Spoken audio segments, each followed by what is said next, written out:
কুল ইন্নামা ইউহা ইলাইয়া আন্নামা ইলাহুকুম ইলাহুন ওয়াহিদ ফাহাল আনতুম মুসলিমুন। জোরে বলুন আল্লাহু আকবার।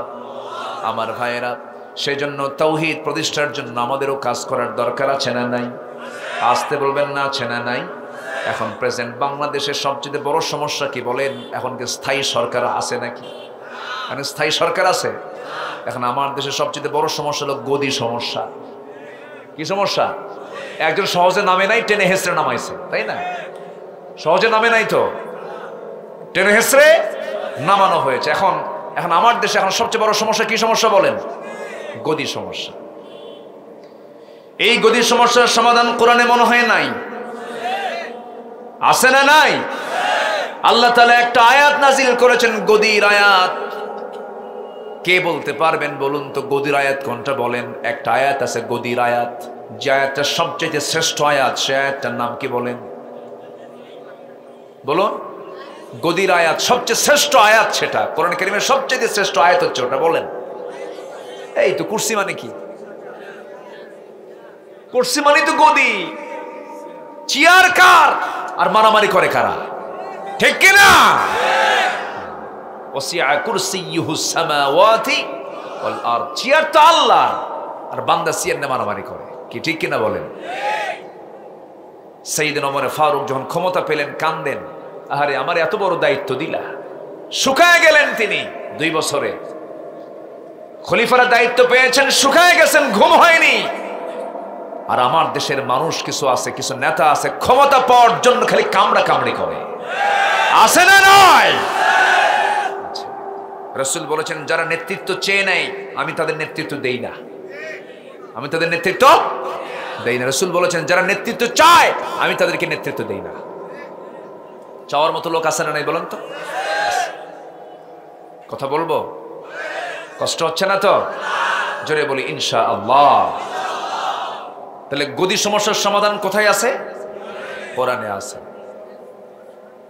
আমার বন্ধুগণ, যারা পারেন ঠোঁট মিলিয়ে বলুন আল্লাহু লা ইলাহা ইল্লা হুয়াল হাইয়ুল কাইয়্যুম লা তা'খুযুহু সিনাতুন ওয়ালা নাওম। সেই আল্লাহ যিনি চিরঞ্জীব, চিরস্থায়ী। অতএব ক্ষমতার চেয়ার একমাত্র কার হতে পারে? আল্লাহরই তো চেয়ার। আল্লাহ তোমাকে কিছু দায়িত্ব দিছে, সে দায়িত্ব তুমি পালন করো। জনগণ যতক্ষণ চাবে পালন করো, মারামারি হুড়োহুড়ি করার কোনো দরকার। যখন তুমি জুলুম করবে তোমার অবস্থা ফেরাউনের মতোই হবে। আউযু বিল্লাহি মিনাশ শাইতানির রাজীম। বিসমিল্লাহির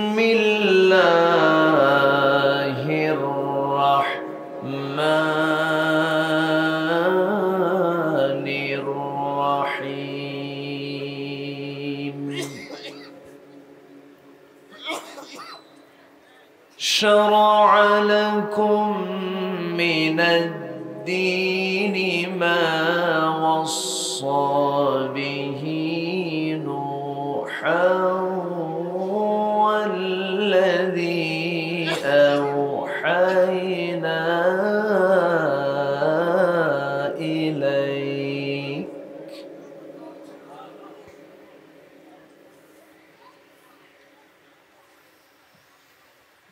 أوحينا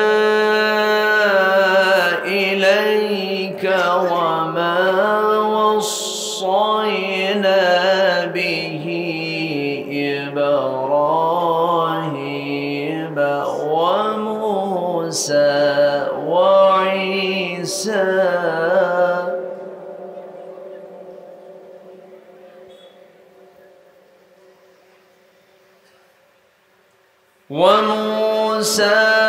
وعيسى أن أقيموا الدين ولا تتفرقوا فيه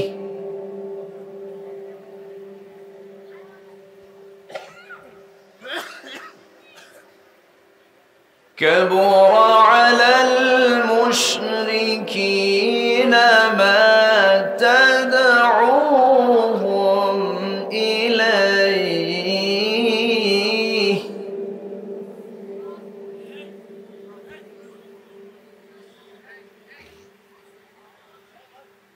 الله يجتبي إليه من يشاء ويهدي إليه من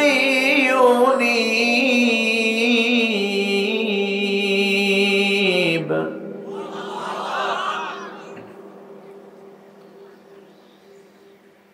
ويهدي إليه من ينيب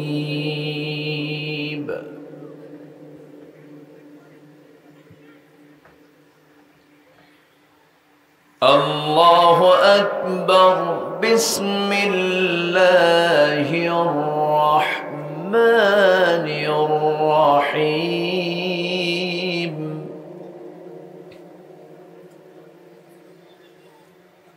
إن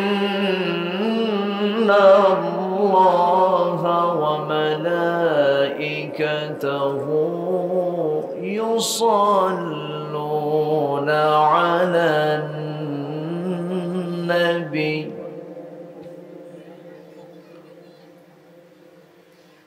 يا أيها الذين آمنوا صلوا عليه وسلموا تسليما اللهم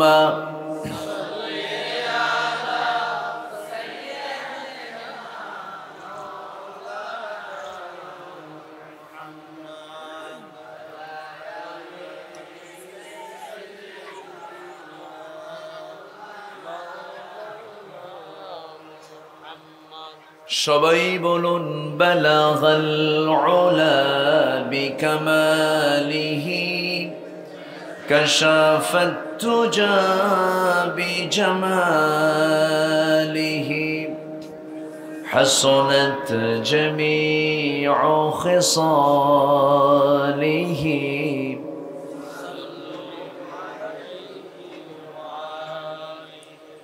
سورة يوسف بداري حكمة لقمان ما قارئ قرآن باري يهدي لسادمان ما بلغ العلا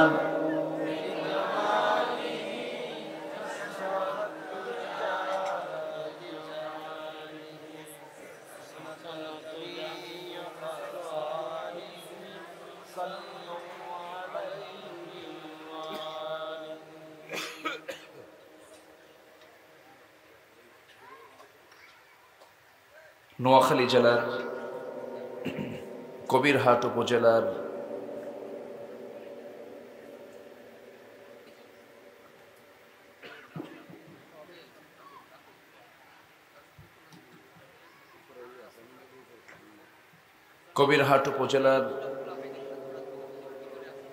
মধ্যম রামেশ্বরপুর আলোর দিশা যুব সামাজিক উন্নয়ন সংস্থা এবং ফরকানিয়া মাদ্রাসা এর উদ্যোগে আয়োজিত অষ্টম বার্ষিকী তাফসীরুল কোরআন মাহফিল 2025 মহৎ আয়োজনের সম্মানিত সুযোগ্য সভাপতি আহমদিয়া দাখিল মাদ্রাসার সম্মানিত প্রতিষ্ঠাতা মাওলানা আহসানুল্লাহ, প্রধান অতিথি বিশিষ্ট সমাজসেবক জনাব জহিরউদ্দিন জহির সাহেব, বরেণ্য অতিথি জনাব আনোয়ার হোসেন, আমার পূর্বে কথা বলেছেন নন্দিত আলেমে দ্বীন, আমার অত্যন্ত কাছের আমার ভাই মাওলানা মুল্লা নাজিম উদ্দিন হাফিজাহুল্লাহ, এবং আজকের মাহফিলের সার্বিক সহযোগিতায় যিনি আছেন আলোর দিশা যুব সামাজিক উন্নয়ন সংস্থার সম্মানিত উপদেষ্টা, ডিএফটিভির সম্মানিত প্রতিষ্ঠাতা পরিচালক আমার প্রিয় ভাই দেলাওয়ার হোসেন ফরহাদ, আজকের মাহফিলের প্রধান আকর্ষণ যাদেরকে নিয়ে আজকের এই সাজানো গোছানো বর্ণাঢ্য আয়োজন, তাওহীদের পতাকাবাহী, কালেমার ঝান্ডাবাহী, দ্বীন ইসলামের নরসারদুল বীর মুজাহিদ, প্রাণ প্রিয় সম্মানিত দ্বীনি ভাইরা, আড়ালে বসে আছেন শ্রদ্ধেয়া সম্মানিতা মা বোনেরা। আলোচনার সূচনায় আনুষ্ঠানিকতার মধ্য দিয়ে আমার পক্ষ থেকে আবারও হৃদয় নিংড়ানো উজাড় করানো সালাম, আসসালামু আলাইকুম ওয়া রাহমাতুল্লাহি ওয়া বারাকাতুহু।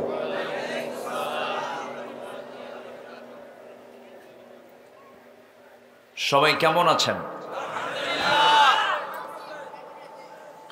আমাকে প্রশ্ন করলেন, আল্লাহ তাআলা তো আমাকে আপনার সাথেই রেখেছেন, এক সাথী তো আছি, বলি আলহামদুলিল্লাহ।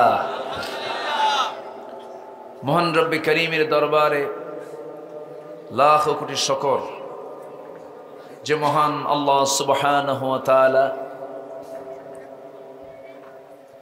আমাকে আপনাকে এমন সুন্দর একটি অনুকূল পরিবেশে কোরআন শোনার জন্য, বোঝার জন্য এমন একটি পরিবেশ আমাকে আপনাকে উপহার দিয়েছেন।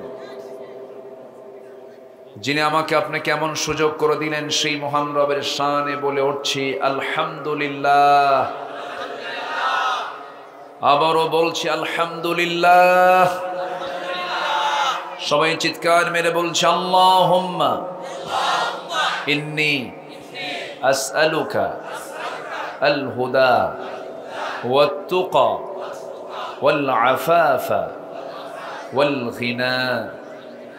সবাই বলি আল্লাহুম্মা আইন্নি আলা যিকরিকা ওয়া শুকরিকা ওয়া হুসনি ইবাদাতিকা। আমরা আল্লাহ তাআলার শুকর আদায় করে নিলাম। সম্মানিত হাজিরিন,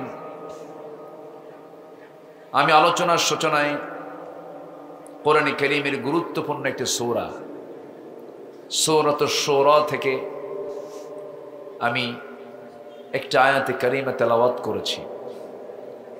আয়াতটাকে সামনে রেখে কিছু কথা আমি বলতে চাচ্ছি। আল্লাহ তাআলা যেন আমার মুখ থেকে সেই কথাগুলোই বের করে দেন যে কথাগুলো মুসলিম উম্মার জন্য এই মুহূর্তে বড় প্রয়োজন। জোরে বলি আমিন। আরো জোরে আল্লাহুম্মা আমিন। সম্মানিত ভাই সব, আল্লাহ তাআলা যে কালাম কিনে বসেছি, এই কালাম নাজিল করেছেন আজ থেকে আরো ১৫০০ বছর আগে। ১৫০০ বছর আগে কি এই মাইক ছিল, ক্যামেরা ছিল, মোবাইল ছিল, হোয়াটসঅ্যাপ, ইমো, লাইন, ভাইবার, টেলিগ্রাম, এগুলো কোনো মেসেঞ্জার টেসেঞ্জার কিছু ছিল? ছিল না। সেই যুগে কোরআন নাজিল হলো। আজকের এই আধুনিক তথ্য প্রযুক্তির চরম উৎকর্ষ সাধনের যুগেও এই কোরআন আজও কি ব্যর্থতা নিয়ে না সফলতা নিয়ে আছে? কিয়ামত পর্যন্ত সকল মানুষ যে যে সেক্টরে থাকুক না কেন, সকল জ্ঞানীগুণী মানুষ ভিক্ষুকের মতো কোরআনের দিকে চেয়ে থাকবে, কোরআন থেকে নেবে, ভুলতে দূরে থাক, গবেষণায় শেষ করতে পারবে না। জোরে বলি সুবহানাল্লাহ। এক আশ্চর্য কিতাব হচ্ছে এই কোরআন। কোরআন তো আল্লাহর পক্ষ থেকে নাজিল হয়েছে, এটাই তো আশ্চর্য। কোরআন কি কোনো ব্যক্তির মানব রচিত কোনো কিতাব, কিন্তু কোরআন মুহাম্মদ রচিত এমন বিশ্বাসী কিছু লোক কিন্তু আমার দেশেও আছে। আসতে বলবেন না, আছে না নাই? আচ্ছা, কোরআন কোনো মানব রচিত কিতাব নয়। কোরআন যিনি নাজিল করেছেন তিনি আমার কে?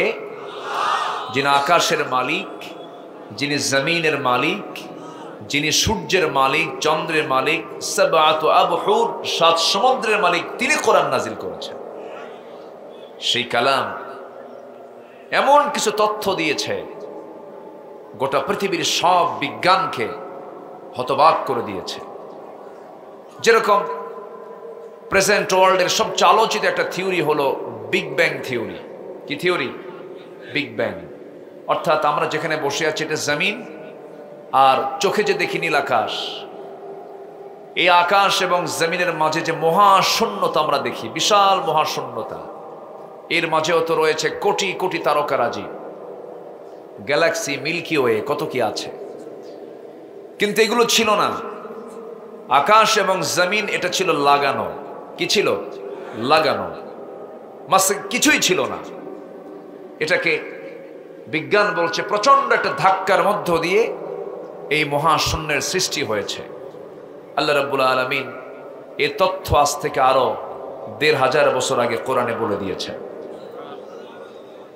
আল্লাহ রাব্বুল আলামিন বলেন, আওয়ালাম ইয়ারাল্লাযীনা কাফারু আন্নাস সামাওয়াতি ওয়াল আরদা কানাতা রাতকান ফাফাতাকনাহুমা وجعلنا من الماء كل شيء حي জোরে বলুন আল্লাহু আকবার।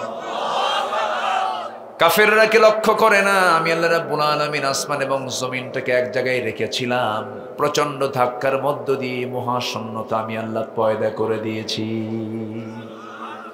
তাহলে বিজ্ঞান কি আবিষ্কার করলো না কোরআন থেকে ধার নিল? কোরআন থেকে ধার নিয়েছে। এবং এই কিতাবের প্রথম যে ওহী নাজিল হয়েছে জাবালে নূরে, আমার নবীজি জাবালে নূরে ছিলেন কোন গুহায় বলেন তো? গার হেরা। ইদহুমা ফিল গার ইদ ইয়াকুলু লিসাহিবিহি লা তাহজান ইন্নাল্লাহা মা'ানা। সেই হেরা গুহার কথা আল্লাহ রাব্বুল আলামিন কোরআনেও উল্লেখ করেছেন। নড়াচড়া হচ্ছে কেন? কি সমস্যা? কোনো অসুবিধা? বসেন। তো সেই জাবালে নূরে যে আল্লাহ রাব্বুল আলামিন প্রথম যে ওহীটা নাজিল করেছেন, কয়টা আয়াত দিয়েছেন বলেন? 5টা আয়াত। এর মধ্যে আল্লাহ পাক এমব্রায়োলজির ভ্রণ তথ্য দিয়েছেন। জোরে বলি সুবহানাল্লাহ। আল্লাহ রাব্বুল আলামিন নবীকে উপহার দিলেন কোন আয়াতগুলো সবাই বলুন। ইকরা বিসমি রাব্বিকাল্লাযী খালাক খালাকাল ইনসানা মিন আলাক ইকরা ওয়া রাব্বুকাল আকরামুল্লাযী আল্লামা বিল কলম আল্লামাল ইনসানা মা লাম ইয়ালাম। নবী হ্যাঁ, আপনি পড়ুন কার নামে? আসতে বলবেন না, কার নামে? আল্লাহর নামে পড়ুন, যিনি মানুষকে সৃষ্টি করেছেন।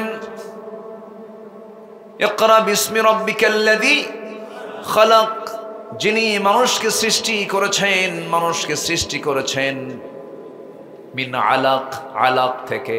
এই আলাক শব্দটা একটা বিশাল পরিভাষা, এটাকে নিয়ে গবেষণা চলমান, এখনো চলছে এই গবেষণা।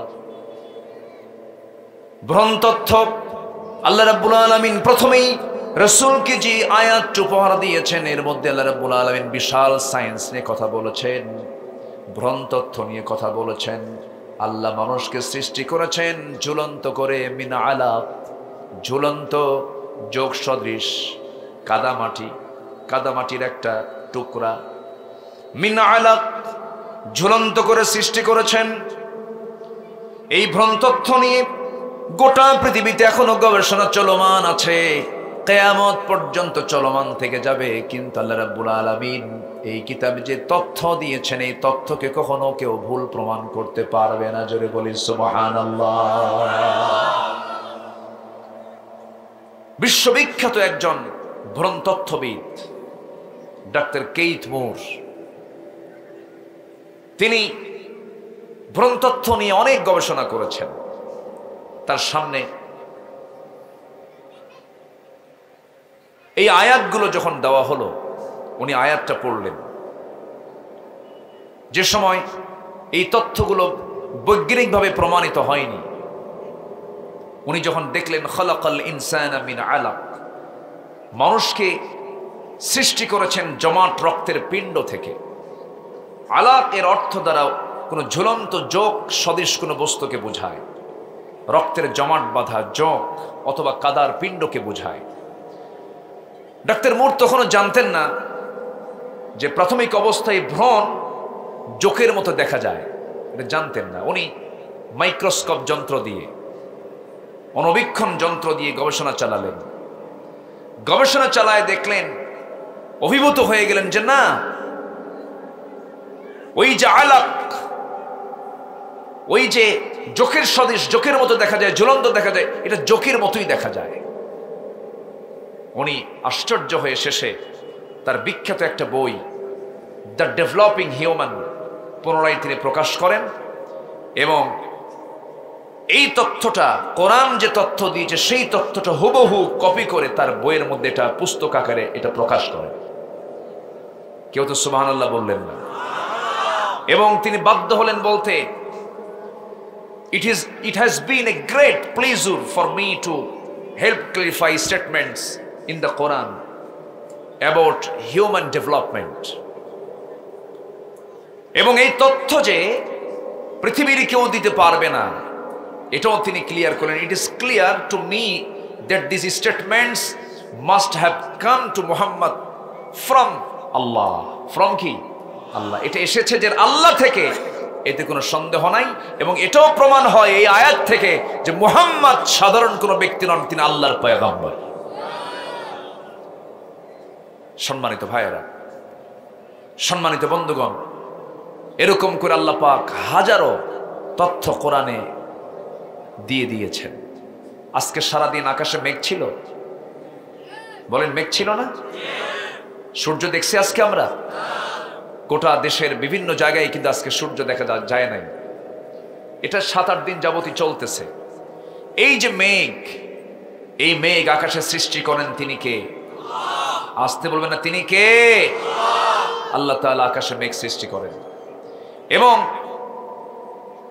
এই মেঘ, এটাকে গবেষণা করেছে যুগ যুগ ধরে, শতাব্দীর পর শতাব্দী, কোনো কিছু বের করতে পারেনি। 19 এবং 20 শতকের শেষ সময়ে এসে এটার রহস্য বিজ্ঞান কিছু প্রমাণ করার চেষ্টা করেছে। মেটেরোলজিক্যাল সায়েন্স, যেটা আবহাওয়া বিজ্ঞান, তারা চেষ্টা করেছে কিছু গবেষণা করে বের করার। কিন্তু তারা যে রহস্য তারা বের করেছে, তারা বিজ্ঞান নিশ্চিত হয়ে বলতেছে যে বৃষ্টির জন্য প্রথমে বায়ুর প্রবাহ দরকার। বায়ুর কি দরকার? প্রবাহ দরকার। তো বায়ুর প্রবাহটাই প্রথমে সৃষ্টি হয়, এরপর মেঘের স্তূপীকরণ। সেই ঘনীভবন থেকেই বৃষ্টির মূল রহস্য উন্মোচিত হয়েছে। আশ্চর্য কথা, আল্লাহ পাক এই তথ্যটা, প্রথমে যে মেঘের প্রবাহ হয়, আল্লাহ পাক এই তথ্যটা কোরআনে কারীমে 1500 বছর আগেই বলে দিয়েছেন। আল্লাহ রাব্বুল আলামিন বলেন, আল্লাহুল্লাযী ইউরসিলুর রিয়াহা ফাতুসিরু সাহাবান ফায়াবসুতুহু ফিস সামাই কাইফা ইয়াশা ওয়ায়াজআলুহু কিসাফান ফাতারাল ওয়াদাকা ইয়াখরুজু মিন খিলালিহি فإذا أصاب به من يشاء من عباده إذا هم يستبشرون জোরে বলুন আল্লাহু আকবার।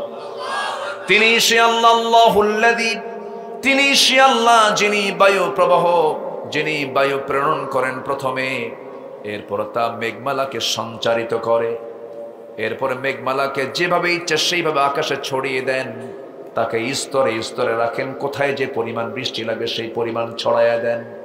এই যে বিজ্ঞান যা বলেছে, কোরআন তাই বলে দিয়েছে ১৫০০ বছর আগে। এখন বলুন, বিজ্ঞান আবিষ্কার করলো না কোরআন থেকে ধার নিল? কোরআন থেকে ধার নিল।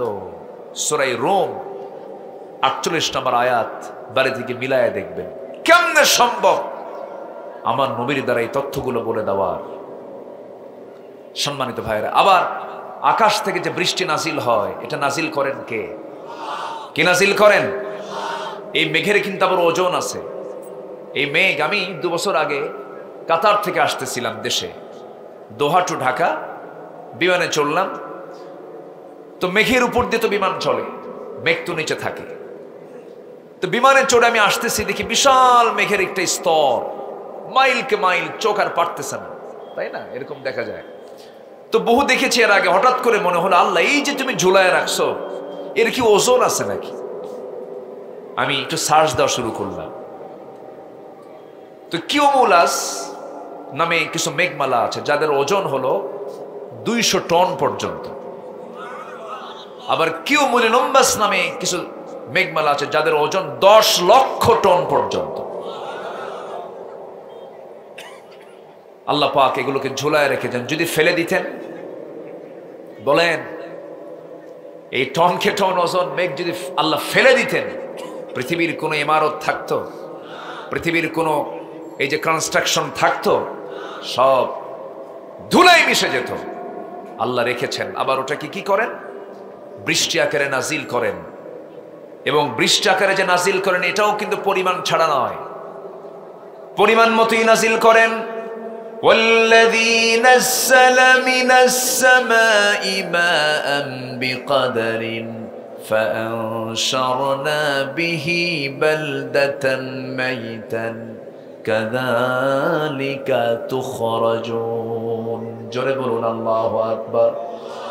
তিনি আসমান থেকে বিকদারিন, আলেম ওলামা যারা আছেন, বিকদারিন পরিমাণ মতো আল্লাহ রাব্বুল আলামিন বৃষ্টি নাজিল করেন এবং মরা জমিনটাকে জিন্দা করে সবুজের শ্যামলে রূপান্তরিত করেন। তিনি আমার কে? আল্লাহ। এই যে বৃষ্টি নাজিল হয়, ওয়াটার সাইকেল, এই ওয়াটার সাইকেল পৃথিবীর কোনো মানুষের দ্বারা কি তৈরি করা সম্ভব? এই পানি চক্র, ওয়াটার সাইকেল পৃথিবীর কোনো মানুষের পক্ষে সম্ভব নয়। এটাকে আল্লাহ তাআলা যদি দুনিয়ার সব টেকনোলজি দিয়ে যদি চেষ্টা করে, কিয়ামত পর্যন্ত কি ওয়াটার সাইকেল কেউ তৈরি করতে পারবে? সম্পূর্ণ কার পরিকল্পনা? আল্লাহ।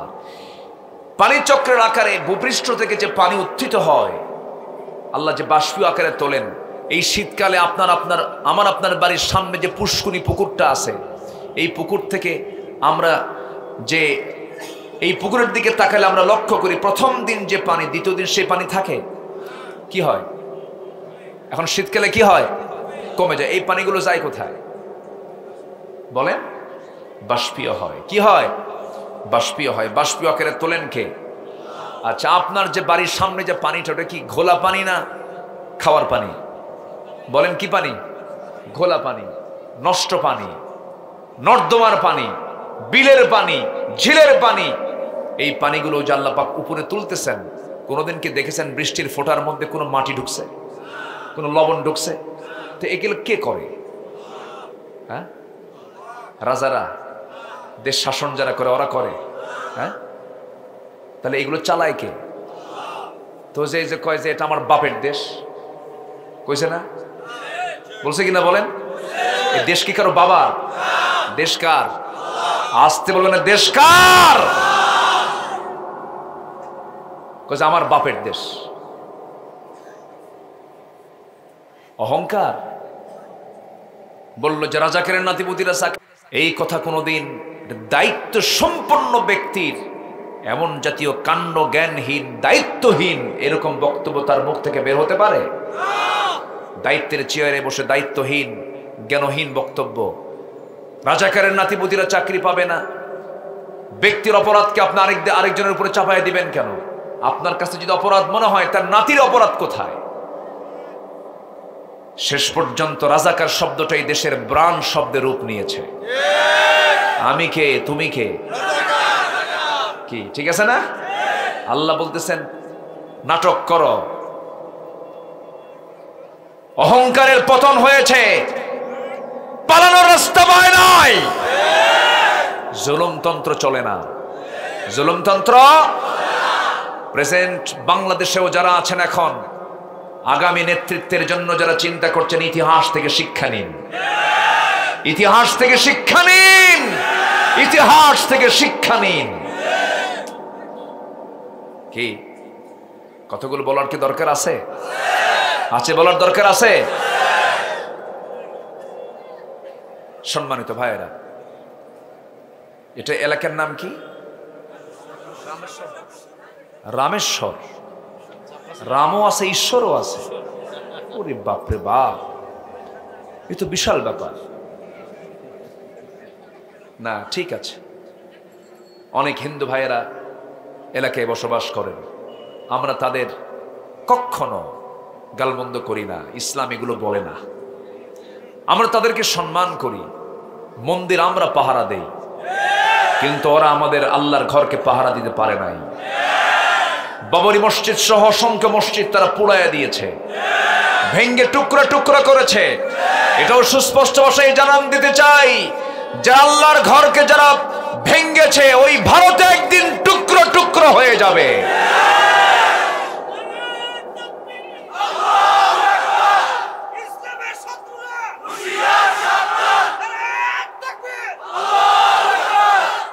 আল্লাহ কবুল করুন, জোরে বলি আমিন। মসজিদ কার ঘর? ওটা ভাঙলে ওরা ভাঙবে না? ওরা ধ্বংস হবে না? হবে কিনা? হবে কিনা? সে লাইন আসতেছে, সে লাইন তৈরি হচ্ছে। আমার দেশের মানুষ এখন সংগ্রাম করা শিখে গেছে, বলি আলহামদুলিল্লাহ। আমি ভাবছিলাম যুবকরা মনে হয় শেষ হয়ে গেল, যুবকরা মনে হয় এই যে ইয়াবা টিয়াবা, তারপরে কি বলে এই ডিভাইস, তারপরে কি আপনি বললেন তো, ও কোথায় যেন চলে গেছে উনি, প্রধান অতিথি, উনি বললেন না যে গেমস টেমস আসক্ত হয়ে মনে হয় সব শেষ হয়ে গেছে। না, জাতে মাতাল তালে ঠিক, একদম গুনে গুনে সময় দিয়েছে 45 মিনিট। দুপুরে গিয়ে আমরা লাঞ্চ করব, দুপুরে গিয়ে আমরা লাঞ্চ করব, 45 মিনিট সময় দিয়েছে। আল্লাহু আকবার বলেন। যুবকরা, তোমাদের এই বিষয়গুলো মাথায় রাখতে হবে। আগামীর বাংলাদেশ তোমার হাতে উঠে দেওয়া হবে ইনশাআল্লাহ। এই জন্য আদর্শের দরকার আছে না নাই? চরিত্রের দরকার আছে না নাই? আচ্ছা, সম্মানিত ভাইয়েরা, একটু কান লাগান, একটু কান লাগাতে হবে। তাহলে এই যে ভূপৃষ্ঠ থেকে পানিটা আল্লাহ তো তুলতেছেন, সেই তোলা পানি কি ঘোলা তোলেন, লবণ তোলেন, না ফিল্টার করেন? মেশিন কোথায়? হ্যাঁ, দেখা যায়? তাহলে ফিল্টার দেখা যায় না। আপনি আল্লাহরে কেন দেখতে চান দুনিয়াতে? কি কথা কি বুঝতেছেন আপনি?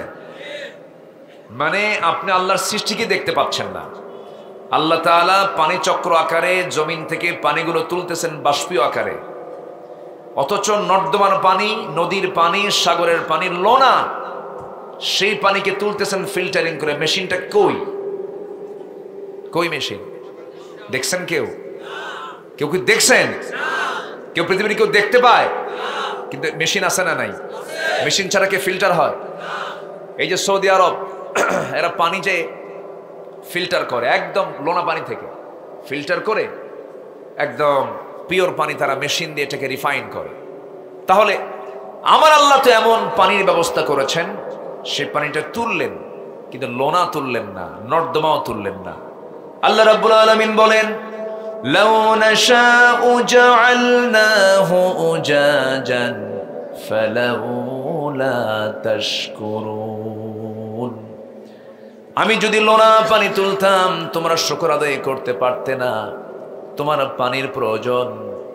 বঙ্গোপসাগর থেকে আমি পানি তুললাম, লবণ নয়, ফিল্টারিং করে মিঠা করে তুলে টেকনাফের ওই মোড় থেকে পানিগুলো তুলে নিয়া পঞ্চগড়ের সেই তেতুলিয়ার সলিমুদ্দিমিয়ার 4 শতক ধুলাই মলিন জমিনটাকে বায়ু প্রবাহের মধ্য দিয়া পানিগুলো নিয়ে গিয়ে ওই জায়গায় গিয়ে সুন্দর করে বৃষ্টি আকারে নাজিল করে দিলাম। আয়াতের মিলের সাথে বিজ্ঞানের মিল আছে না নাই? এখন বলেন, কোরআন আগে না বিজ্ঞান আগে? কোনটা আগে আসছে? প্রতি সেকেন্ডে গোটা ভূপৃষ্ঠ থেকে, বিজ্ঞান গবেষণা করে বলেছে, অনুমান তাদের, ভূপৃষ্ঠ থেকে প্রতি সেকেন্ডে পানি উত্তোলিত হয় হচ্ছে ভূপৃষ্ঠ থেকে 16 মিলিয়ন টন। 16 million ton. এবং প্রতি বছরের পরিমাণ দাঁড়ায় হলো 513 ট্রিলিয়ন টনে।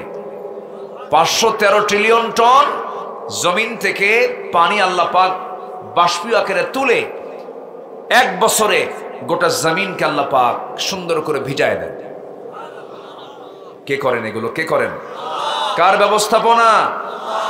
যদি কখনো কখনো বৃষ্টি কমে যেত, পরিমাণ মতো যদি না হতো, গ্রাউন্ড ওয়াটার লেভেল ক্রমশ নিচে চলে যেত, সাস্টেইনেবল ওয়াটার ম্যানেজমেন্ট চ্যালেঞ্জের মুখে পড়ে যেত, আরবান ওয়াটার সাপ্লাই ব্যাপক সংকটে পড়ে যেত, এরপর পুরো ইকোলজিক্যাল সিস্টেমের ভারসাম্য নষ্ট হয়ে প্রাণের অস্তিত্ব ধ্বংসের সম্মুখীন হয়ে যেত, তাহলে এই যে একটা বিশাল সংকট সৃষ্টি হতো, এগুলো থেকে বাঁচায়া দিয়েছেন তিনি আমার কে? আসতে বলবেন না, তিনি আমার কে? আমরা আইন মেনে চলবো কার?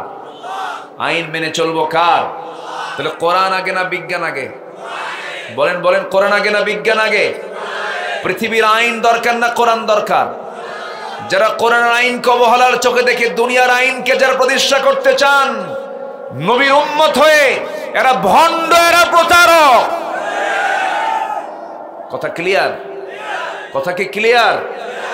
সম্মানিত ভাইয়েরা, সম্মানিত বন্ধুগণ, একটু কান লাগান, মূল আয়াতের দিকে আস্তে আস্তে চলে যাচ্ছি।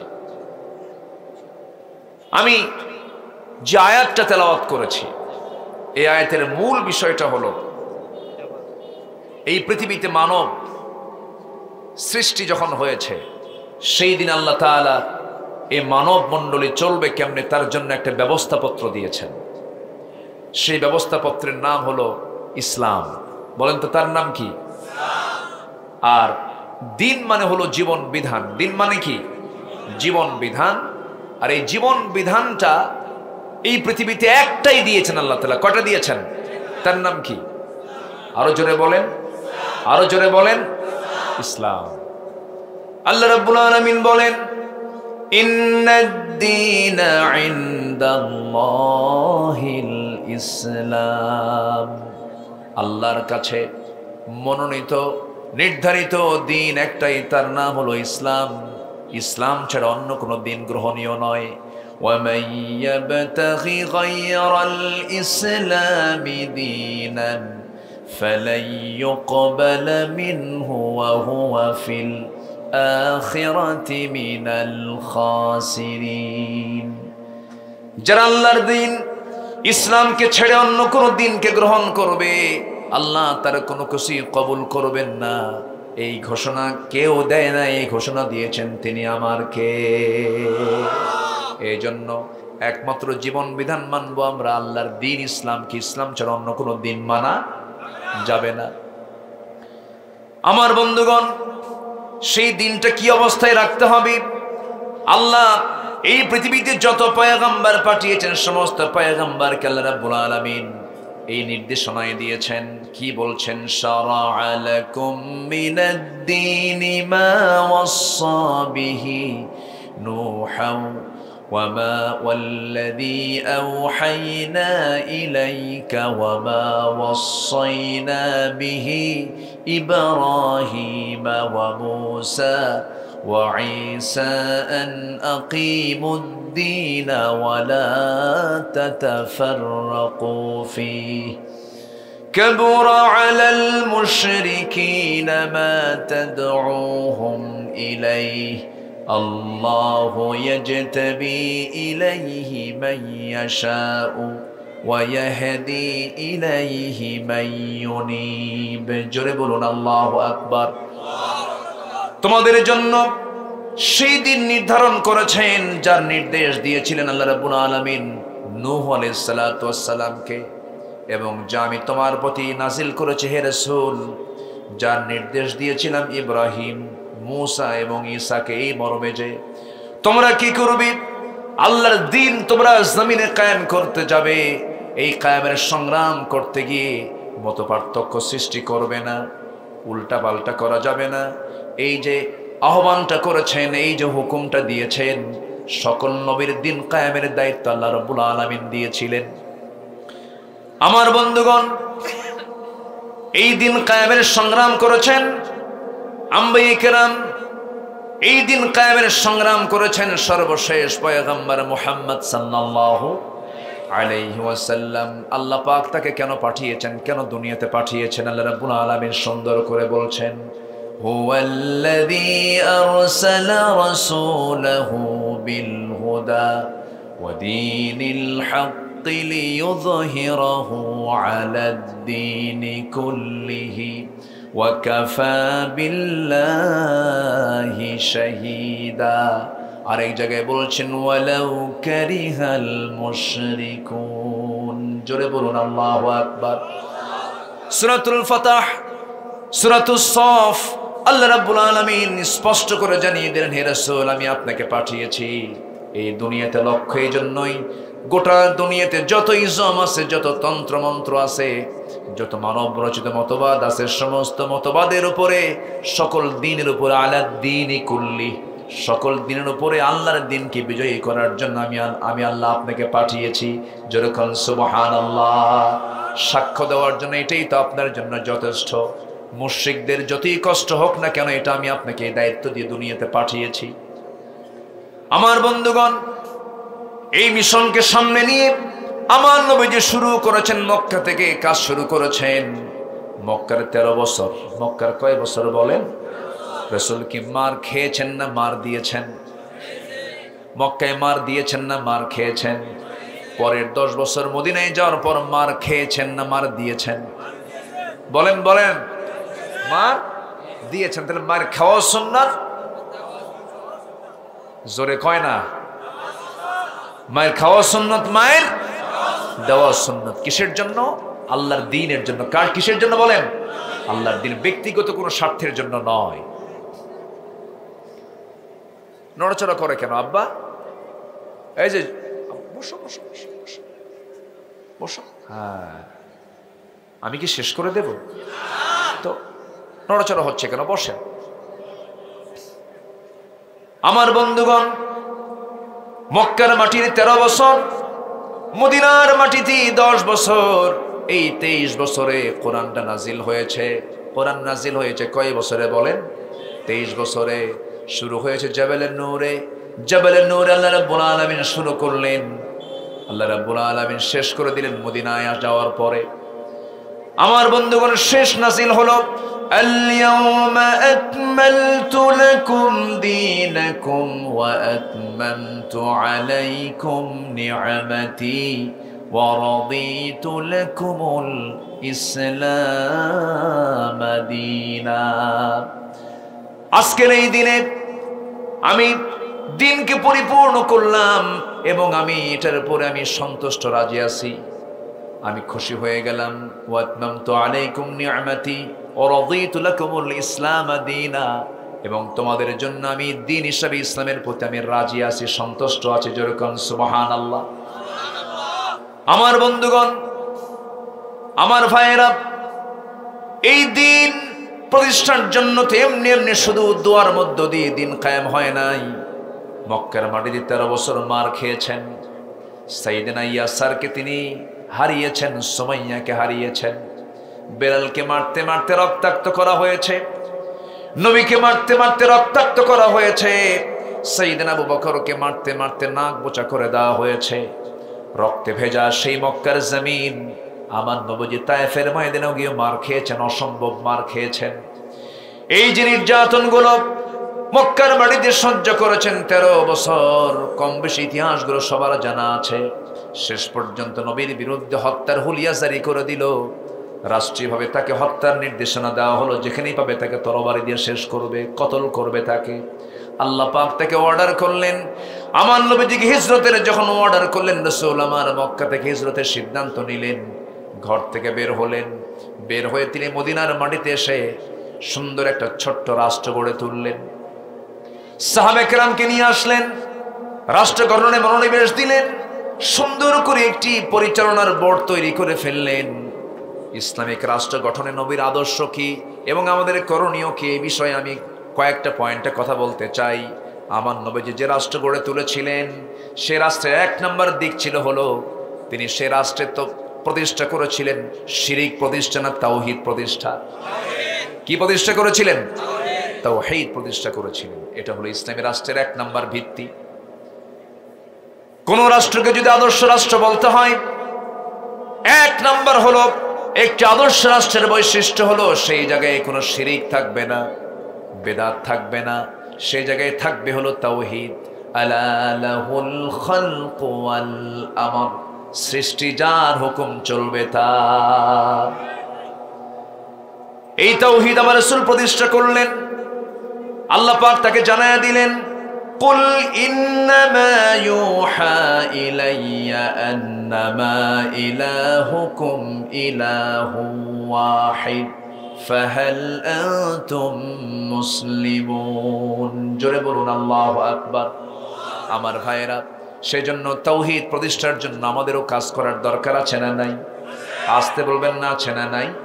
এখন প্রেজেন্ট বাংলাদেশের সবচেয়ে বড় সমস্যা কি বলেন? এখন কি স্থায়ী সরকার আছে নাকি? মানে স্থায়ী সরকার আছে? এখন আমার দেশের সবচেয়ে বড় সমস্যা হলো গদি সমস্যা। কি সমস্যা? একজন সহজে নামে নাই, টেনে হেসড়ে নামাইছে, তাই না? সহজে নামে নাই তো টেনে হেসড়ে নামানো হয়েছে। এখন আমার দেশে এখন সবচেয়ে বড় সমস্যা কি সমস্যা বলেন? গদি সমস্যা। এই গদি সমস্যার সমাধান কোরআনে মনে হয় নাই? আছে না নাই? আল্লাহ তাআলা একটা আয়াত নাজিল করেছেন, গদির আয়াত। কে বলতে পারবেন বলুন তো গদির আয়াত কোনটা? বলেন। একটা আয়াত আছে গদির আয়াত, যে আয়াতটা সবচেয়ে শ্রেষ্ঠ আয়াত, সে আয়াতটার নাম কি বলেন? বলুন। গদির আয়াত সবচেয়ে শ্রেষ্ঠ আয়াত, সেটা কোরআন কারীমের সবচেয়ে শ্রেষ্ঠ আয়াত হচ্ছে ওটা, বলেন। এই তো কুরসি মানে কি? কুরসি মানে তো গদি। চেয়ার কার আর মারামারি করে কারা? ঠিক কি না? ওয়াসিআ কুরসিয়ুহুস সামাওয়াতি ওয়াল আরদ। চেয়ার তো আল্লাহ, আর বান্দা চেয়ার নিয়ে মারামারি করে, কি ঠিক কিনা বলেন? সাইয়েদনা ওমর ফারুক যখন ক্ষমতা পেলেন কান্দেন, আহারে আমার এত বড় দায়িত্ব দিলা। শুকায় গেলেন তিনি 2 বছরে। খলিফার দায়িত্ব পেয়েছেন, শুকায় গেছেন, ঘুম হয়নি। আর আমার দেশের মানুষ কিছু আছে, কিছু নেতা আছে, ক্ষমতা পাওয়ার জন্য খালি কামড়া কামড়ি করে, আছে না নয়? রাসূল বলেছেন, যারা নেতৃত্ব চেয়ে নেয় আমি তাদের নেতৃত্ব দেই না, আমি তাদের নেতৃত্ব দেই না। রাসূল বলেছেন, যারা নেতৃত্ব চায় আমি তাদেরকে নেতৃত্ব দেই না। চাওয়ার মতো লোক আছে না নাই বলেন তো? কথা বলবো? কষ্ট হচ্ছে না তো? জোরে বলি ইনশাআল্লাহ। তাহলে গদি সমস্যার সমাধান কোথায় আছে? কোরআনে আছে। আমার বন্ধুগণ, যারা পারেন ঠোঁট মিলিয়ে বলুন আল্লাহু লা ইলাহা ইল্লা হুয়াল হাইয়ুল কাইয়্যুম লা তা'খুযুহু সিনাতুন ওয়ালা নাওম। সেই আল্লাহ যিনি চিরঞ্জীব, চিরস্থায়ী। অতএব ক্ষমতার চেয়ার একমাত্র কার হতে পারে? আল্লাহরই তো চেয়ার। আল্লাহ তোমাকে কিছু দায়িত্ব দিছে, সে দায়িত্ব তুমি পালন করো। জনগণ যতক্ষণ চাবে পালন করো, মারামারি হুড়োহুড়ি করার কোনো দরকার। যখন তুমি জুলুম করবে তোমার অবস্থা ফেরাউনের মতোই হবে। ফেরাউনকে শেষ করে দিয়েছেন কে? আসতে বলবেন না কে? সেই ফেরাউন সেজে। ফেরাউন ছিল 1600 বছর আর এরা ছিল 16 বছর। সংখ্যার মিল দেখছেন? চরিত্রেরও মিল আছে তো। ফেরাউনের ওর একটা সমস্যা ছিল, ক্ষমতা ছাড়াছাড়ি নাই। প্রয়োজনে বউ মারবো, বউ মারছে। মারা নাই? বউ মারে নাই?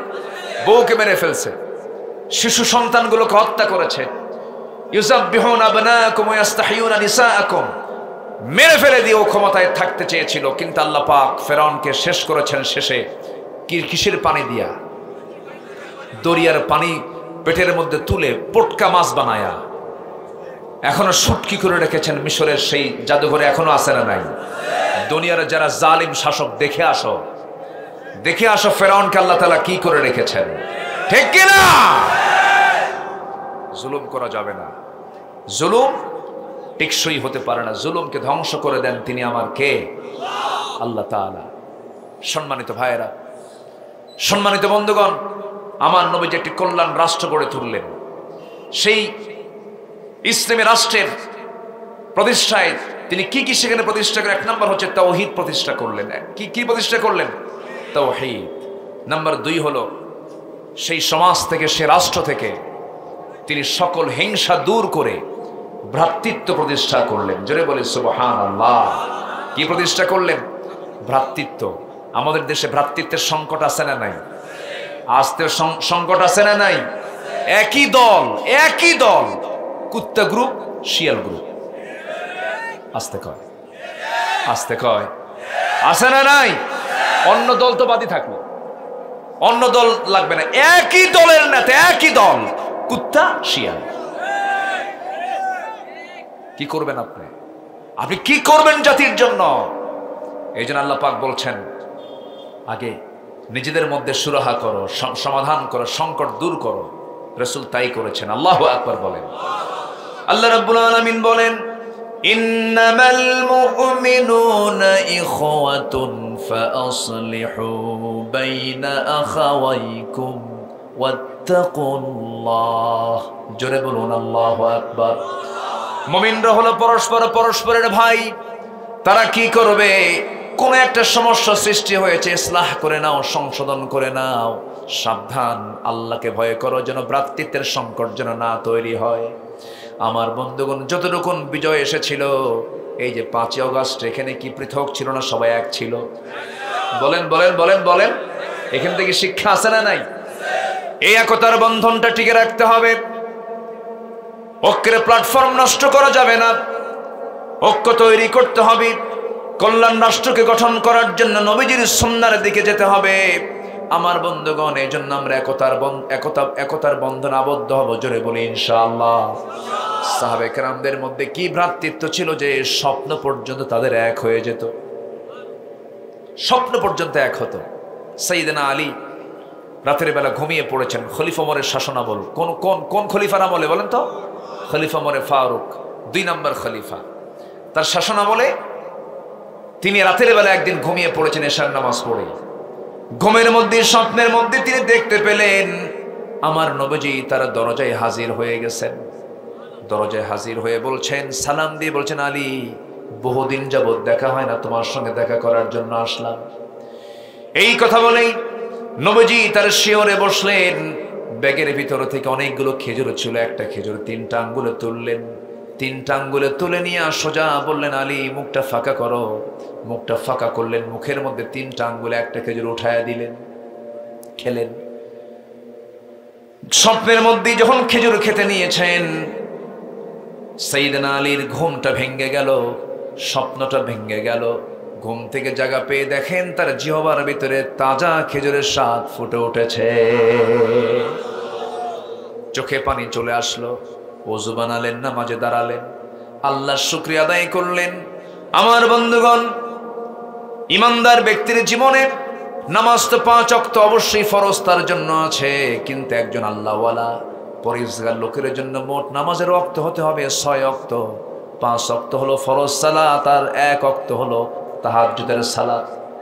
ঠিক কি না?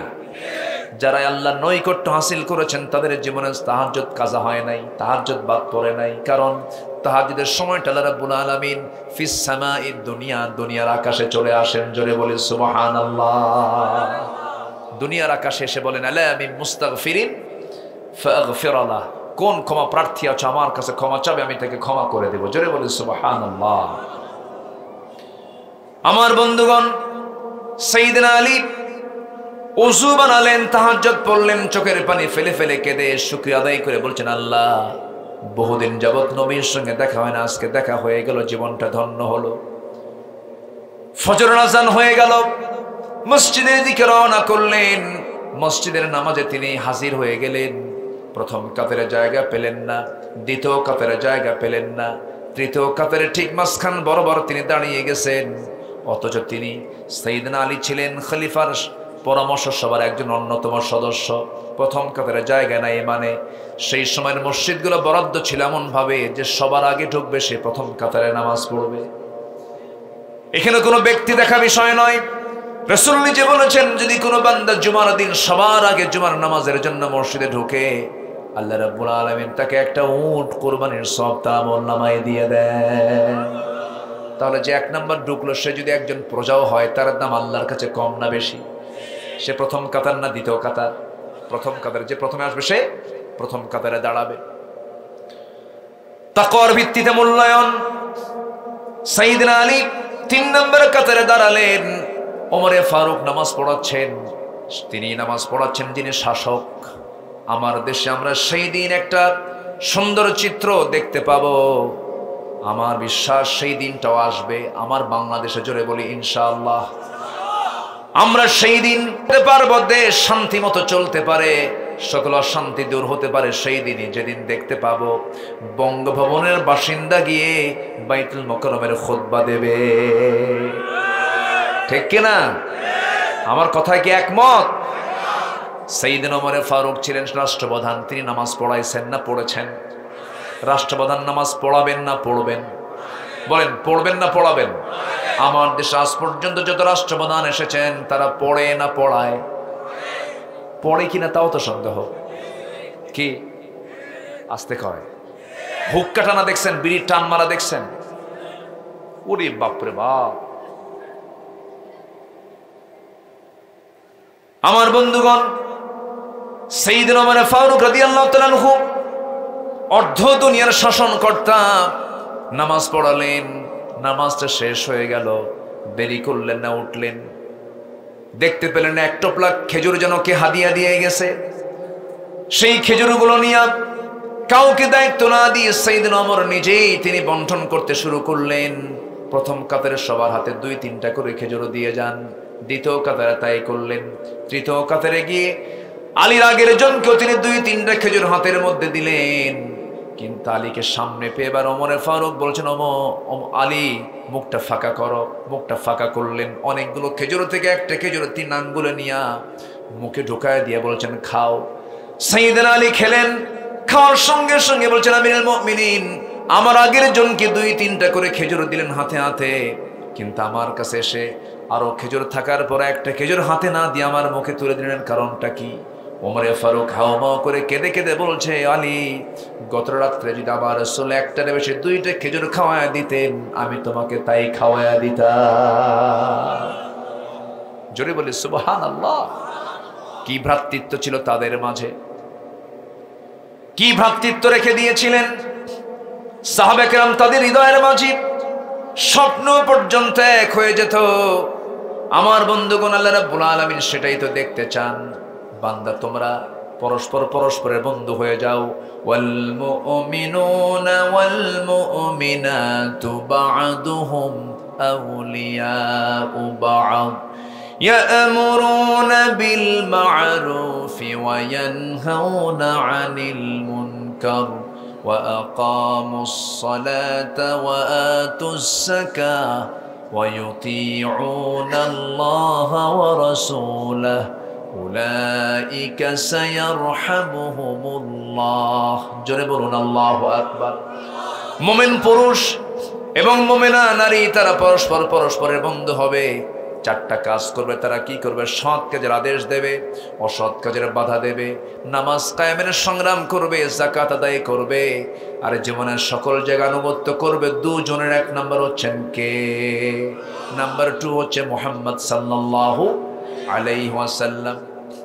আমার বন্ধুগণ, 2 বিষয়ে চলে গেল আমার নবীজির ইসলামী রাষ্ট্রের জন্য কি আদর্শ তিনি রেখে গেছেন, আমার আপনার জন্য কি রাষ্ট্রের কি কি বিষয় তিনি উপস্থাপন করেছেন, তার রাষ্ট্রে কি কি ছিল। নাম্বার 3 হলো ন্যায় বিচার তিনি প্রতিষ্ঠা করেছেন। কি বিচার প্রতিষ্ঠা করেছেন? ন্যায় বিচার। তাতে বিলম্ব না করাই, তাতে বিলম্ব না করা। আল্লাহ রাব্বুল আলামিন এই ব্যাপারে অর্ডার দিচ্ছেন, ইন্নাল্লাহা ইয়া'মুরু বিল আদলি ওয়াল ইহসানি ওয়া ইতাই যিল কুরবা ওয়া ইয়ানহা আনিল ফাহশাই ওয়াল মুনকারি ওয়াল বাগি ইয়া'iদুকুম লা'আল্লাকুম তাযাক্কারুন। জোরে বলুন আল্লাহু আকবার। আরো জোরে বলি আল্লাহু আকবার। রাসূল কোন জাতি, বর্ণ বা সম্প্রদায়ের প্রতি পক্ষপাত দেখাতেন না। আইন সবার জন্য, আজ থেকে আইন সবার জন্য সমান, সবার জন্য আইন সমান। আমার নবীর সময়ে কোন এক সম্ভ্রান্ত পরিবারের একজন মহিলা, তার নাম ফাতিমা, নবীর মেয়ের নাম ফাতিমা নামে একজন মহিলা চুরি করে ধরা পড়েছে। রাসূল বললেন কোনো কথা নাই, হাত কেটে ফেলো, নবীর ওয়ার্ডার। এই ওয়ার্ডার কেউ তার খণ্ডন করতে পারবে না। উচ্চ বংশে পরিবারের সেই মেয়ের লোকজন সাইয়েদনা ওমর ফারুকের কাছে এসে বলছে, ভাই ওমর, দেখো তো রাসূলকে সুপারিশ করে এই শাস্তিকে লঘু করা যায় কিনা।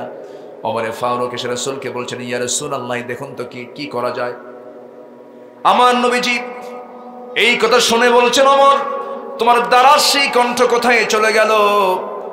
এই মুহূর্তে যদি ওই সম্ভ্রান্ত পরিবারের মেয়ে ফাতিমা না হয়ে যদি লাউ আন্না ফাতিমাতা বিনত মুহাম্মাদিন সারাকাত লাকাতাতু ইয়াদাহা, এই মুহূর্তে যদি মুহাম্মাদের কলিজার টুকরা সন্তান ফাতিমাও যদি চুরি করে ধরা পড়তো, আমি তার বাবা মুহাম্মদ ইবনে আব্দুল্লাহ, আমি সবার চোখের সামনে আমি আমার মেয়েকে হাত টেনে ধরে আমি আমার মেয়ের হাত কেটে দিতাম। আল্লাহু আকবার বলবেন না? আইন সবার জন্য সমান।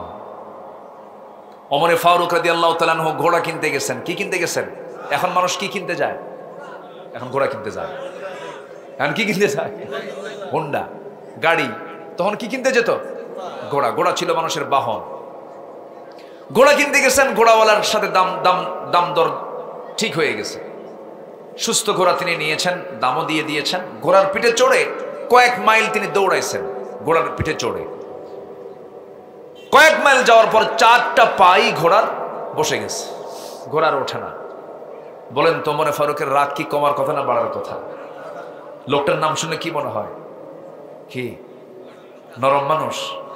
নরম, খুব গরম। খেপে গিয়ে এসে বলতেছে, এই ঘোড়াওয়ালা, তোমার আমি টাকা দিলাম, তুমি আমার অচল ঘোড়া দিলা কেন? আমি এই ঘোড়া নেব না। ঘোড়া বিক্রেতা বলছে, আমিরুল মুমিনিন, আমি আপনাকে অচল ঘোড়া দেইনি, সুস্থ ছিল আমার কাছে, আপনাকে দিয়েছি আমি সুস্থ ঘোড়া, কিন্তু অসুস্থ হয়ে গেলে আপনি আমাকে দোষাচ্ছেন কেন? ওমর ফারুক বলছেন, না, তুমি ঘোড়া ফেরত নাও, টাকা দিয়ে দাও। ঘোড়া বিক্রেতা বলতেছে, আপনি আমাকে যা বললেন আমিও আপনাকে বোঝাতে পারবো না, আপনি আমাকে বোঝাতে পারবেন না, অতএব এটা আদালতে যাক। কোথায় যাক? কে বলে? বলেন কে বলে? কাকে বলে? আছে আজকের পরিবেশ, এটা আছে, আজকের পরিবেশে এটা আছে। একজন সাধারণ ঘোড়া বিক্রেতা বলতেছে, আমার কথাও ঠিক না, আপনার কথাও ঠিক নাই, কেউ সমাধান দিতে পারে, চলেন আমরা আদালতে যাই। ওমর ফারুক বলেন, ঠিক আছে, যেহেতু তুমি আদালতের কথা বললে, আইন তো সবার জন্য সমান, চলো। অর্ধ দুনিয়ার শাসন করত ওমর, চিন্তা করেন, অর্ধ দুনিয়া, রোম পারস্য থরথর করে কাঁপতো তার নাম শুনলে। সেই ওমর ফারুক বলছেন, চলো যাই।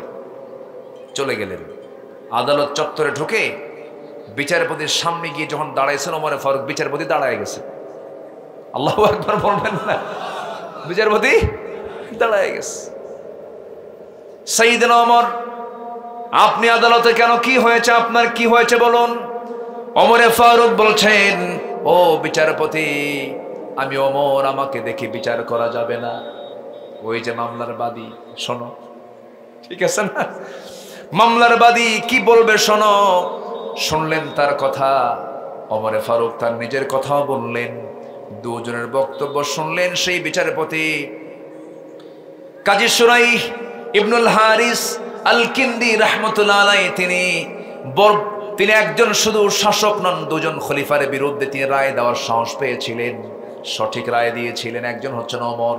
দেখেন বসে আছেন, এমন সময় দুজনের পক্ষের কথাগুলো শোনার পর এবার বিচারপতি বলছেন, আপনি আমারও খলিফা, ওই ঘোড়াওয়ালারও খলিফা, আপনি আমাদের আমির, আপনি আমাদের খলিফাতুল মুসলিমিন, কিন্তু আজকে আপনার পক্ষে রায় যাবে না। আপনি ওমর, আপনার পক্ষে রায় না গিয়ে আজকে সম্পূর্ণ রায় চলে যাবে ঘোড়াওয়ালার পক্ষে। কারণ আপনি আমার সামনে এখানে যে সুস্থ অবস্থায় কথা বলছেন, আপনি সুস্থ অবস্থায় এখান থেকে বাড়ি পর্যন্ত ফিরবেন, তার তো কোনো গ্যারান্টি নাই।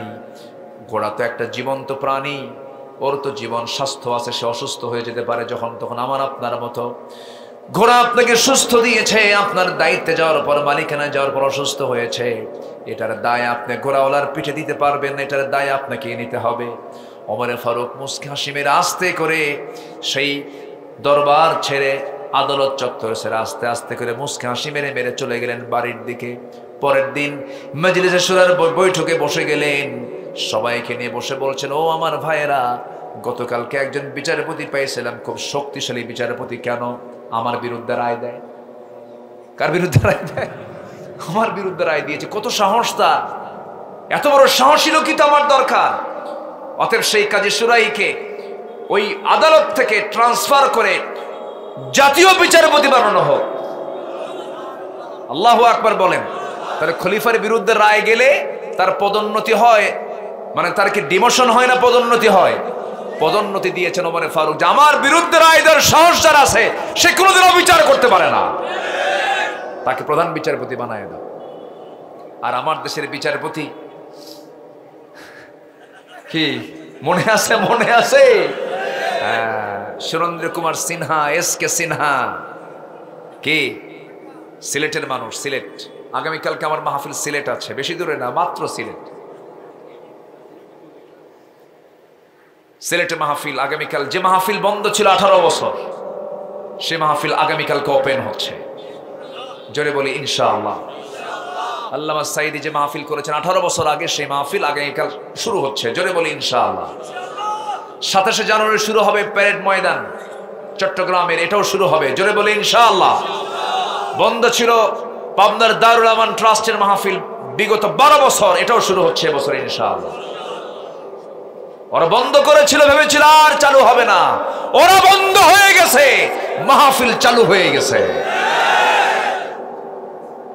কোরআনকে কেউ অচল করে রাখতে পারবে না। আমি শেষ করে দেই, চালাবো? জোরে বলি ইনশাআল্লাহ। জোরে বলি ইনশাআল্লাহ। সাইয়েদনা আলী, উনি লৌহ বর্ম হারিয়েছেন। কি লৌহ বর্ম হারিয়েছেন? না, সরি, উনি একটা ঢাল হারিয়েছেন। ঢাল, যুদ্ধের ঢাল আছে না, ঢাল হারিয়েছেন। তো ঢালটা তিনি দেখলেন এক ইহুদির হাতে। ইহুদিকে দেখে বলেন, ইহুদি, এই ঢালটা তো আমার। ইহুদিকে, এটা আমার। ইহুদিরা কি মিথ্যা কথা কয় না সত্য কথা কয়? ওরা কিন্তু চরম মিথ্যুক, কিন্তু ইহুদিরা কিন্তু চরম মিথ্যুক, এখনো ইহুদিরা মিথ্যুক, চরম মিথ্যা কথা বলে। সাইয়েদনা আলী বলেন, না এটা আমার। কেন এটা আমার? কে যে চিহ্ন, কেন এটা আমার।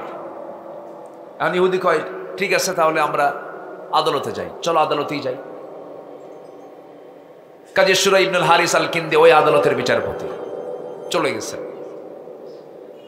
সাইয়েদনা আলী বললেন, এই ঢালটা আমার চিহ্নিত ঢাল, এই যে চিহ্ন, এটা আমার ঢাল। ইহুদি সে দাবি করতেছে, এটা গ্রহণীয় নয়।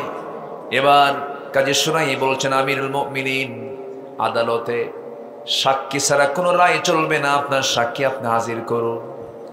সুবহানাল্লাহ বলবেন না? কি সাইয়েদনা আলী বলছেন, এটা আমার ঢাল, এই যে চিহ্ন। না, আদালতে আপনাকে তো আসামি করেছে, এই যে মামলা দিয়েছে, আপনার সাক্ষী গ্রহণীয় নয়, আপনি সাক্ষী হাজির করেন। সাইয়েদনা আলী বললেন, আমার হাসান আছে, আমার হুসাইন আছে, এই সন্তান দুটো, এই সাক্ষী, তারা আমার, এটা আমার ঢাল, আমার সন্তান দুটো হাজির করব। বলতেছে, পিতার সাক্ষী সন্তান চলবে না, সন্তানের সাক্ষী পিতা চলবে না। কি কথা বুঝতেছেন কি আপনি? আর কোনো সাক্ষী নাই। শেষ পর্যন্ত সাক্ষীর অভাবে এবার কাজী শুরাই বলছেন, আমিরুল মুমিনিন, যেহেতু আপনার সাক্ষী নাই, ঢালটা ইহুদির হাতেই চলে যাবে। কি কথা বোঝা গেল? সাইয়েদনা আলী মাথা নিচু করে চলে আসলেন, সাক্ষী নাই। আলী রাদিয়াল্লাহু আনহু খেপেও গিয়ে বললেন, বিচারপতি, আমার হুসাইনের সাক্ষী গ্রহণ হচ্ছে না। রাসূল বলেছেন, হাসান হুসাইন দুইজনই জান্নাতের পাখি, কে তাও গ্রহণ হবে না। জোরে বলেন সুবহানাল্লাহ, জোরে বলেন সুবহানাল্লাহ, আল্লাহু আকবার। আইন সবার জন্য, আইন সবার জন্য সমান। সাইয়েদনা আলী আস্তে করে নেমে আসতেছেন, পিছন দা ইহুদিটা চোখের পানি ফেলে ফেলে কান্দে, এসে বলতেছে, আলী আমি বড় ভুল করে ফেলেছি, তোমাদের ইসলাম, তোমাদের ইনসাফ, তোমাদের আদালত এত মজবুত এটা আমার জানা ছিল না। একজন খলিফার বিরুদ্ধে যে আদালত রায় দিতে পারে, সেই ইসলাম কখনো মানুষকে ঠকাতে পারে না, আমাকে কালিমা পড়ায় দাও। জোরে বলেন সুবহানাল্লাহ। আমার রাসূল এমন রাষ্ট্র গড়েছিলেন, আল্লাহু আকবার বলেন। সাহাবীরা এমন রাষ্ট্র গড়েছিলেন, আল্লাহু আকবার বলেন। নাম্বার 4 হলো সামাজিক দায়িত্ব এবং দরিদ্রদের সহযোগিতা। রাসূল এমন একটা রাষ্ট্র গড়েছিলেন যে সেখানে সমাজের সকল দায়িত্ব তার কাঁধে ছিল। দরিদ্রদের তিনি সহযোগিতা করেছেন। একটা ইতিম হেঁটে যাচ্ছে, রাসূল বলেন, এই ছেলে তুমি কোথায় যাও, তোমার আব্বা কোথায়? আমার আব্বা নাই। কিচ্ছুই বললেন না, শুধু বললেন আসো এদিকে। নিলেন কোলে, নিয়ে দৌড় মেরে চললেন ঘরের ভিতরে, গিয়ে বলছে, আয়েশা আজকে একটা সন্তান নিয়ে আসছি। সুবহানাল্লাহ বলবেন না? একটা সন্তান নিয়ে আসছে, এই যে ধরো। এবার বললেন, ও আমার কলিজার টুকরা সন্তান, এই যে মহিলাকে দেখতে পেতেছো, আজকে থেকে এটা তোমার মা, আর আমি বিশ্ব নবী, আজকে থেকে আমি তোমার হয়ে গেলাম বাবা। আলম ইয়াজিদকা ইয়াতীমান ফাআওয়া ওয়া ওয়াজাদাকা দাল্লান ফাহাদা। আর এই জায়গায় বলছেন, ওয়ালা তাকরাবু মালাল ইয়াতীম। আল্লাহু আকবার। এতিমকে নিয়ে আল্লাহ পাক কত কথা বলেছেন। রাসূল দরিদ্র, এতিম, ইবনে সাবিল এদের পাশে দাঁড়াতে বলেছেন। অফি আমওয়ালিহিম হাক্কুল লিসাইলি ওয়াল মাহরুম। নাম্বার 5 হলো আমার নবীজি এমন একটা রাষ্ট্র গঠন করেছিলেন, তিনি যে আমাদের জন্য আদর্শ। রাষ্ট্র গঠনে নবীর আদর্শ আছে না নাই বলেন? একটা রাষ্ট্র গঠনে নবীর আদর্শ আমরা ফলো করব। যেহেতু আজকে রাষ্ট্র নিয়ে ক্রাইসিস সৃষ্টি হয়েছে, এই কথাগুলো আজকের সময়ের দরকার আছে না নাই বলেন? আছে। রাষ্ট্রীয়ভাবে আমার রাসূল ইসলামী শিক্ষাকে তিনি প্রতিষ্ঠা করেছিলেন। সব জায়গায় ইসলামকে তিনি কায়েম করার জন্য দ্বীনি শিক্ষার পরিবেশ তিনি তৈরি করেছিলেন। আমার বন্ধুগণ, নবীজির একটি ইউনিভার্সিটি ছিল, সেই ইউনিভার্সিটির নাম হলো আল হেরা ইউনিভার্সিটি। সেই ইউনিভার্সিটির 2টা সিলেবাস ছিল, একটা হলো কোরআন আর একটা হলো হাদিস। জোরে কোন সুবহানাল্লাহ।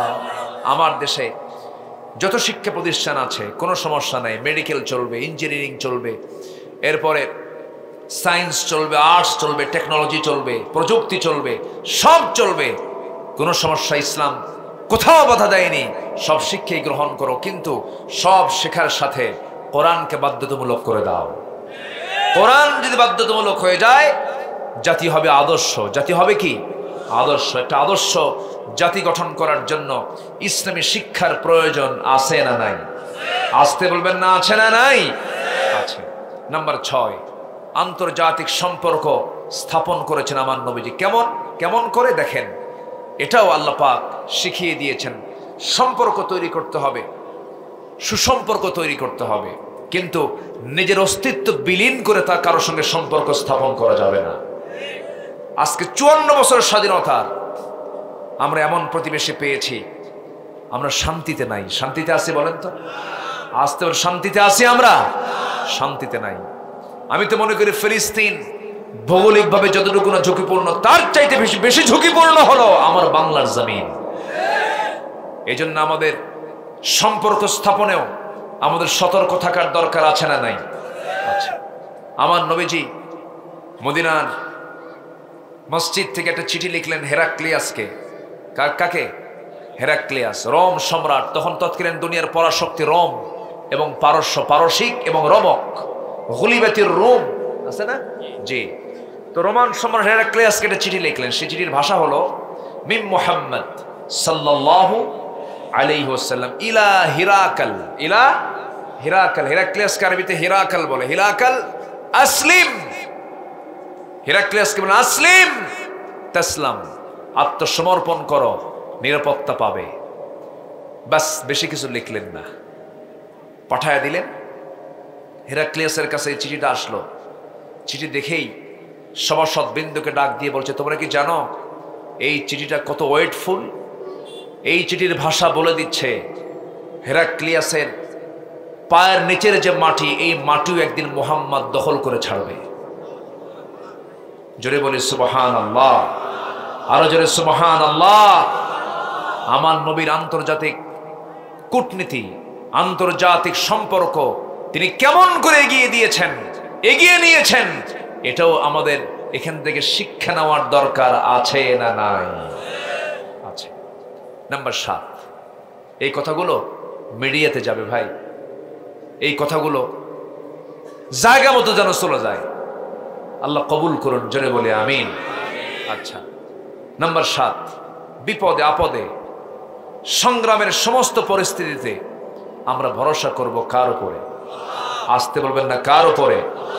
এই যে বিজয়টা এসেছে, এই তো নিকটবর্তী বিজয়, একটা যে আমরা পরিবেশ পেলাম, বলেন তো কোন গোয়েন্দা রিপোর্টে কি এটা ছিল? বলেন কোন গোয়েন্দা জানছে এটা? কিসের ডিজিএফআই, এনএসআই, এসবি, ডিবি, র, আন্তর্জাতিক গোয়েন্দা সংস্থা, কারো কাছেই সুস্পষ্ট কোনো ধারণা ছিলই না। অসম্ভবকে সম্ভব করেন তিনি আমার কে? আসতে বলবেন না, তিনি আমার কে? ভরসা করলে সাহায্য কে করেন? ওমাই ইয়াতাওয়াক্কাল আলাল্লাহ ফাহুয়া হাসবু, ফাহুয়া হাসবু। কি কথা, কত ওয়েট কথা! যে আল্লাহর প্রতি ভরসা করবে তার জন্য আল্লাহই যথেষ্ট। জোরে বলি সুবহানাল্লাহ। তাহলে কি আর অস্ত্র লাগবে? অস্ত্র লাগবে? যেখানে আল্লাহ বলছেন তুই আমার প্রতি ভরসা কর, পূর্ণ ভরসা কর, আমি যথেষ্ট, শুধু তুই আগাবি, সাহায্য করব আমি। বদরের সাহাবা একরাম শুধু গেছেন অস্ত্র নিয়ে না অস্ত্র ছাড়া, ঘোড়া নিয়ে না ঘোড়া ছাড়া। আর কাফের মুশরিকরা অস্ত্র ঘোড়া সব নিয়ে আসছে। আল্লাহ পাক অস্ত্র ছাড়া নিরস্ত্র সাহাবীদের বিজয় দিয়েছেন, সরাসরি সাহায্য করেছেন তিনি আমার কে? আমার বন্ধুগণ, নাম্বার 8 হলো ন্যায়ের পথে নিজেকে অবিচল রাখা, পরিবার এবং সমাজে ন্যায় শৃঙ্খলা প্রতিষ্ঠা করা। ন্যায়ের পথে টিকে থাকতে হবে, কখনো ন্যায়ের পথ থেকে বিচ্যুত হওয়া যাবে না। যুবকরা, তুমি যদি সমাজে টিকতে চাও, তুমি যদি জাতি হিসেবে টিকতে চাও, জেতার জন্য সবচেয়ে বড় আদর্শ হলো সবচেয়ে বড় দিক হলো আদর্শের বিজয় আনতে হবে। তোমার ব্যক্তি জীবনে তোমার সুন্দর করে জীবনটাকে ঢেলে সাজাতে হবে। একজন ব্যক্তিকে ফলো করবা তুমি যুবক, তিনি অন্য কেউ নন, মুহাম্মদ সাল্লাল্লাহু আলাইহি ওয়াসাল্লাম। লাকাদ কানা লাকুম ফি রাসূলিল্লাহি উসওয়াতুন হাসানাহ লিমান কানা ইয়ারজুল্লাহা ওয়াল ইয়াওমাল আখির ওয়া যাকারাল্লাহা কাসীরা। জোরে বলুন আল্লাহু আকবার। তোমাদের জন্য উত্তম আদর্শের বাস্তব নমুনা কেউ নন, তিনি হচ্ছেন মুহাম্মদ সাল্লাল্লাহু আলাইহি ওয়াসাল্লাম। সে রাসূলকে তোমরা ফলো করবে জীবনের সকল জায়গায়। নাম্বার 9 হলো আমার নবীজির ইসলামী রাষ্ট্রের যে একটা রূপরেখা তিনি দিয়েছেন, তার যে আদর্শ। নাম্বার 9 হলো পরামর্শ ভিত্তিক নেতৃত্ব। একক নেতৃত্ব নয়, পরামর্শ ভিত্তিক নেতৃত্ব তিনি গড়ে তুলেছেন। আল্লাহ রাব্বুল আলামিন এই জন্য অর্ডার দিয়েছেন, ওয়াশাফিরহুম ফিল আমরি ফাইদা আযামতা ফাতাওয়াক্কাল আলাল্লাহ ইন্নাল্লাহা ইউহিব্বুল মুতাওয়াক্কিলিন। জোরে বলুন আল্লাহু আকবার। আমার নবীজি রাষ্ট্র গঠনে ছোট থেকে বড় সকলের উপরে জুলুমকে হারাম করেছেন, এমনকি প্রাণীকে পর্যন্ত জুলুমের শিকার হতে দেন নাই। যেরকম সুবহানাল্লাহ। সাইয়েদনা ওমর ফারুক বলেছিলেন, ফোরাত নদীর তীরে যদি একটা কুকুর অনাহারে মারা যায়, ইরাকের রাস্তা খারাপের কারণে যদি একটা উট তার পা যদি তার গর্তের মধ্যে পড়ে যদি তার পা ভেঙে যায়, উটের পা কেন ভাঙলো, কুকুর কেন অনাহারে মারা গেল, এটার জন্য জবাব দিতে হবে আমার আদালতে আখিরাত আল্লাহর সামনে দাঁড়ায়া। আল্লাহু আকবার বলবেন না? আর 16 বছর রাজপথে ছিল লাশ আর লাশ। আমি কি ভুল বলেছি? 5 আগস্ট পর্যন্ত যে পরিমাণ জুলুম করা হয়েছে, আমি আবু সাইদের বাড়িতে গিয়েছি, তার মার সঙ্গে তার বাবার সঙ্গে কথা বলেছি। আমি ঢোকা মাত্রই উনি আমাকে চিনলেন, বললেন হুজুর আপনি আমাদের এই জাফর পাড়ায় এসেছিলেন, আমি আপনার মাহফিল শুনেছি, আমার ছেলেও আপনাকে চিনে, আপনার ওয়াজ শুনেছে। গিয়ে বসলাম, বসে কথা বলতে নিয়ে বললাম আপনার সন্তান তো বিদায় হয়েছে দুনিয়া থেকে, সে চলে গেছে, আপনার প্রতিক্রিয়া কি? কেঁদে কেঁদে বলে সবাই আমাকে দেখতে আসে কিন্তু আমার ছেলে আবু সাইদকে কেউ নিয়ে আসে না সাথে। বলেন এই প্রশ্নের জবাব আপনি কি দিবেন? কোন জবাব আছে? কোন জবাব আছে? অথচ সে যে আন্দোলনটা করেছে, সে আন্দোলনের ফলাফল কি তাকে গুলি করে মেরে ফেলা? না। সম্মানিত বন্ধুগণ, এই জাতির একটা বড় সমস্যা কি জানেন? ইতিহাস দ্রুত ভুলে যায়। ইতিহাস দ্রুত ভুলে যায়। আবু সাইদ যা করেছে এটা স্মরণীয়, বরণীয়, গ্রহণীয়, মুগ্ধ যা দেখিয়েছে স্মরণীয়। ভাইরে জীবন দেওয়া তো সস্তা না, যত রক্ত লাগে দেব, প্রয়োজনে লোক পাঠাবো, আমি যাব না। এই মালই বেশি, এই মাল বেশি। জীবন দেওয়া তো সহজ না। কষ্ট পাচ্ছেন নাকি আপনারা? সম্মানিত ভাইয়েরা, কোন জুলুম আমরা আর বাংলাদেশে পুনরাবৃত্তি আমরা দেখতে চাই না। জুলুমের পুনরাবৃত্তিকে আমরা দেখতে চাই। একটি শোষণ মুক্ত, জুলুম মুক্ত একটি কল্যাণ রাষ্ট্র আমরা দেখতে চাই ইসলাম দিয়ে। কি দিয়ে বলেন? কি দিয়ে? নবীজির আদর্শ দিয়ে আমরা দেখতে চাই। আল্লাহ কবুল করুন, জোরে বলি আমিন, আরো জোরে আমিন।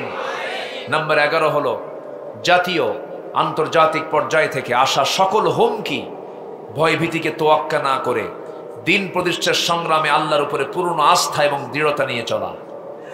ঠিক কিনা বলেন? কোন হুমকি ধামকিকে আমরা ভয় করি না, কারণ আমার সবচেয়ে বড় সাহসের জায়গা কে? আসতে বলবেন না কে? সুপার পাওয়ার আমেরিকাকে আফগানিস্তান নাকানে চুবানি খাওয়ায় নাই? খাওয়াইছে কিনা বলেন? খাওয়াইছে কিনা? আমরা ভরসা করব কার উপরে? আল্লাহর উপরে। সম্মানিত ভাইয়েরা, 12 ছোট পরিসর থেকে বড় পরিসরের প্রতিটি জায়গায় তাকওয়া ভিত্তিক নেতৃত্ব আমরা গড়ে তুলব। যে বেনামাজি ওর কোনো নেতৃত্ব চলবে না। ঠিক কিনা? বেনামাজি নেতৃত্ব, কারণ সে আল্লাহর হক নষ্ট করবে, বান্দার হক নষ্ট করবে। আমি কি ভুল বলছি?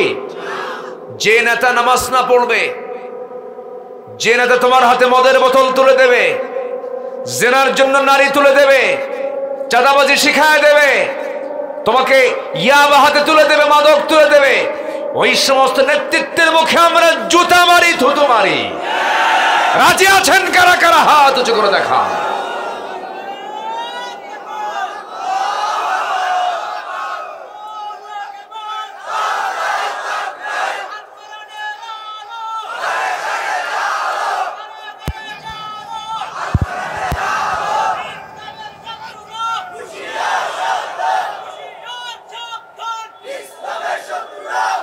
আল্লাহ কবুল করুন, জোরে বলি আমিন, আরো জোরে আমিন।